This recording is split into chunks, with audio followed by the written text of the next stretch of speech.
Alright, so we're back into another Dragon Ball Super card game video. This one is going to be about the new anniversary box support and Vegito. I can also say that I probably have had the most fun out of all the anniversary box stuff with this deck than I have for anything else. Of course, this is for all of the Vegito fanboys and all the people who love Vegito and just want to make the red leader work. But I'm very curious, of course, as always, let me know in the comments below, what kind of builds have you been building? What have you considered? Drop your lists, join the Discord and drop the list. Subscribe if you're new, because I am still doing pretty much for the next week or so, among other videos and things like that, just anniversary box stuff. That's all I'm focusing on. So definitely subscribe. Let me know what you think, and if anything, other decks that you want to see. All right, so let's go ahead and get right into it. Okay, let's just go ahead and jump right into the list. I know what you guys want, and it's disgusting. We're also gonna take a look at the pros and cons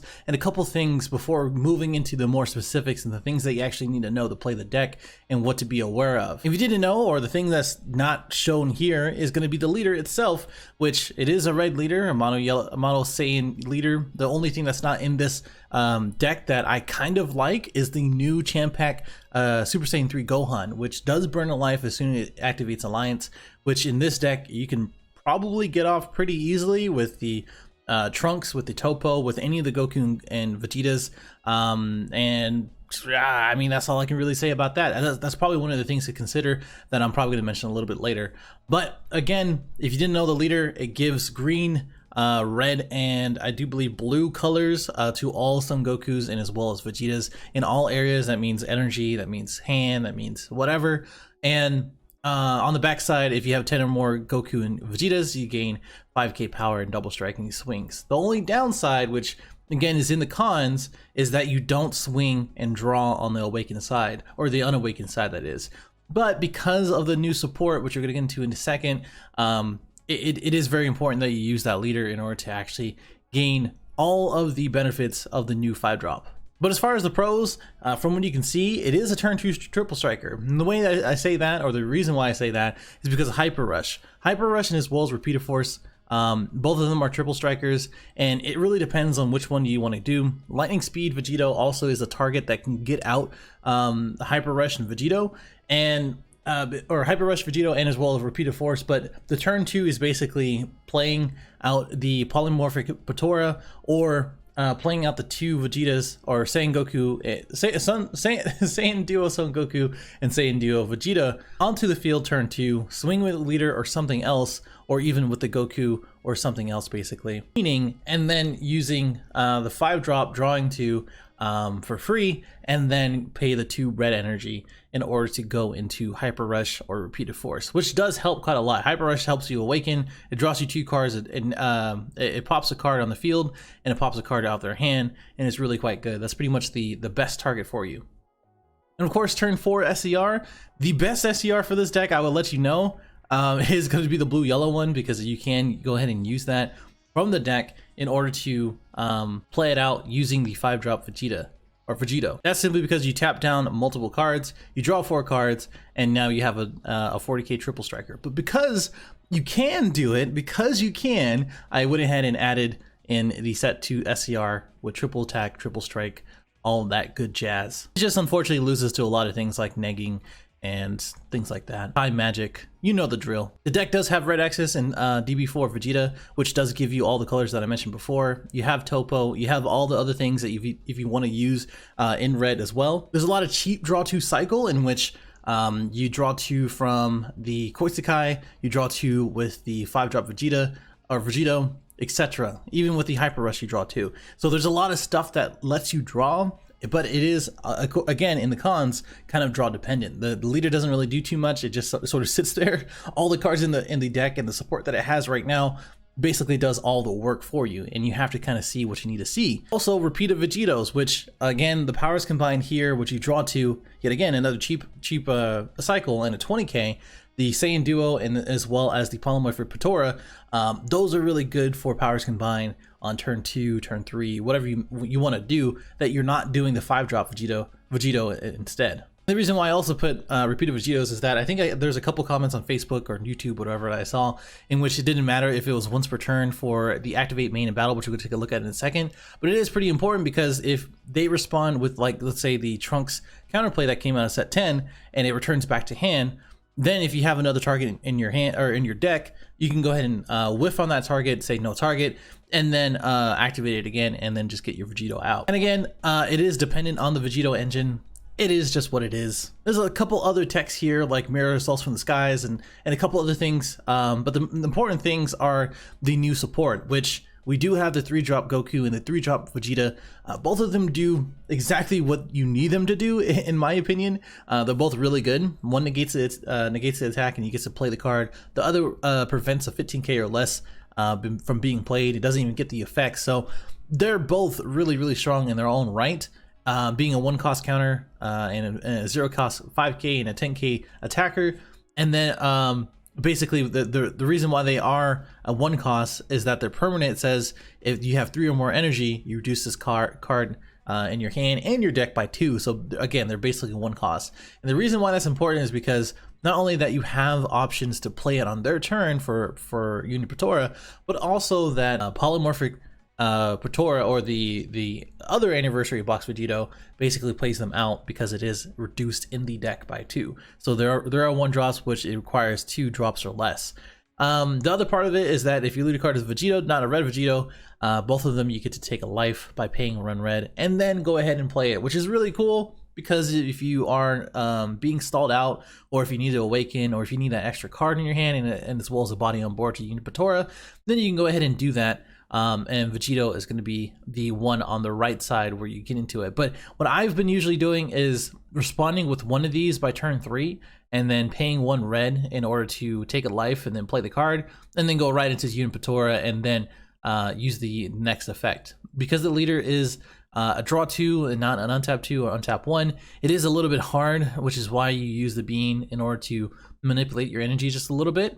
But the 5-drop Vegito over here does have barrier. It is a 25k attacker, which is just insane to me because most of the time you're going to use this play in order to draw 2 cards, leave them on the field for 25k in barrier, and just swing with it. And then they either have to basically swing to it into wasting cards or have another effect in order to remove it, which is just not going to happen unless they're maining it. But overall, it's a really cool card. It is an activate main and battle, in which if they're swinging at it or if they're doing something else, I don't know why. I mean, activate battle is pretty cool too, because if they, I don't know. Honestly, it hasn't really come up. Like, it's cool, but you're using pretty much the same energy either on their turn or your turn, or even in your combo step, which I guess in the combo step, there are things or ways to get stuff back into your deck in order to use the activate battle.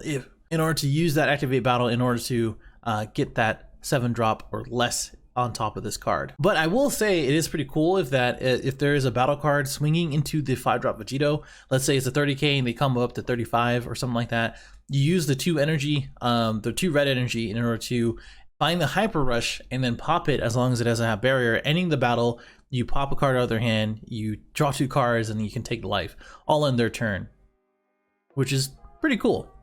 And of course, the activate main is that you pay 4 red, which of course, if you're charging Goku and Vegetas, then you can go ahead and just use them regardless of the color, and then play a 10 cost in your hand on top of the card, which is pretty important because you can't play it from the deck. Now, the things that you do need to know is that the reason why we play Koitsukai is because you want to put things back into your deck in order to... Now, getting into the things that you do need to know, and that includes Koitsukai. And the reason why you play Koitsukai, he says you remove it from the game, from your drop area, paying 1 energy, and they have to pitch 2 cards or warp 2 cards if they play any battle cards on your turn that are 20k or less. That includes Topo or any kind of like 1-drop negates, that type of thing. Or even something like the counterplay Frieza that you can go ahead and punish them for in order to play that. Anyway, one of the things that go with this is the 1-drop Trunks that looks at the top 2 cards, in which you take a Saiyan after that. And basically, if you look at the top 2, which this has happened quite a lot, you take the Saiyan and you drop the Koitsukai, or you can go ahead and swing the leader, and then mill one, and then it could be a Kotakai basically.